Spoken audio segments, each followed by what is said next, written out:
Welcome back to our series on understanding the roots of Nigeria's challenges. In our last episode, we explored the colonial legacy. Today, in episode 3, we re-diving into a pivotal moment in the nation's history, the oil boom of the 1970s.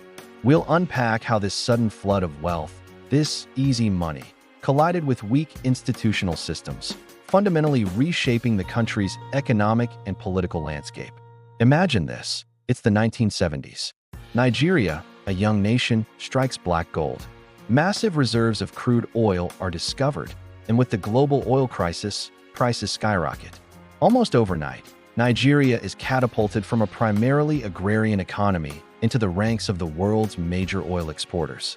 Money, more money than anyone had ever imagined, starts pouring into the government's coffers. It felt like winning the lottery, a blessing from the earth that promised to build a modern, prosperous nation. Government revenue didn't just increase, it exploded.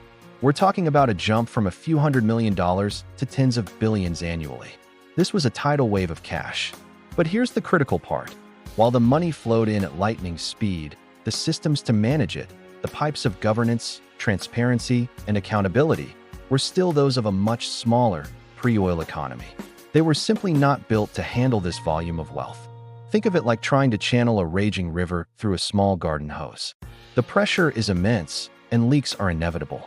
The money became highly centralized, controlled by the federal government. It also became intensely political. Who controlled the government now controlled an unimaginable fortune. Access to this oil wealth became the single most important political prize. This created a fertile ground for what economists call rent-seeking. What is rent-seeking? It's when individuals or groups try to get a larger slice of the existing economic pie for themselves, not by creating new wealth, but by manipulating the political and economic environment. Instead of building a factory or inventing a new product, it became more profitable to get a government contract, an import license, or simply be close to the people who controlled the flow of oil money. Easy access to this wealth was the new game in town. The focus shifted from production to distribution, from creating value to capturing it. This leads us to a profound and damaging disconnect. The oil boom effectively severed the traditional link between a government's revenue and the productivity of its citizens. Before oil, the government's income was tied to things like agricultural exports, cocoa, groundnuts, palm oil, and taxes on economic activity. The state's fortunes were directly linked to the health of its economy and the hard work of its people. With oil, that link was broken. The government's revenue now came from an external source, from selling a natural resource on the global market. It no longer depended on a productive domestic economy. This had a huge consequence for the relationship between the state and its citizens. The classic social contract, where citizens pay taxes in exchange for services and representation, began to fray. When a government doesn't rely on its people for taxes, its need to be accountable to them weakens significantly. If the government's money doesn't come from you, why should it listen to you? Why should it be transparent about how it's spending that money?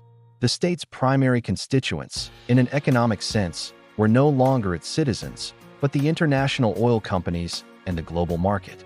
This created a chasm of accountability, a space where public funds could be managed without public oversight, leading to the grand-scale mismanagement and corruption that would later become infamous. This new reality fostered what we can call a culture of access. In this new environment, the surest and fastest path to wealth was no longer through entrepreneurship, innovation, or providing a valuable service to society. It was through political power. If you could get close to the state, if you could secure a position of influence, you gained access to the oil revenue. Politics became a zero-sum game, a frantic scramble for control of the national treasury. This warped the nation's value system. The engineer who could build a bridge was less rewarded than the person who could secure the inflated contract for the bridge. The farmer who could feed a community was less valued than the person who could get a license to import food. Productive, value-creating activities were sidelined. The incentive structure of the entire economy was tilted towards proximity to power. This didn't just affect the elite. It filtered down through society, creating a belief that who you know is far more important than what you know or what you can do. So, to be clear, oil itself did not create corruption in Nigeria. The seeds of it, as we've discussed, were already present. But the oil boom acted as a massive accelerant, like pouring gasoline on a small fire. It supercharged existing weaknesses, broke the lines of accountability between the state and its citizens, and created a culture where access to state resources became the ultimate prize.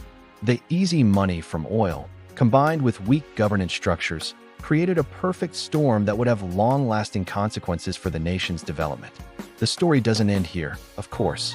The way this new wealth was managed or mismanaged led to further structural changes.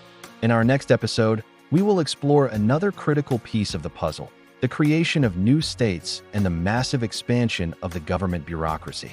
We'll see how these moves, often justified as ways to spread development, further entrenched the logic of resource distribution and deepened the very problems the oil boom had unleashed.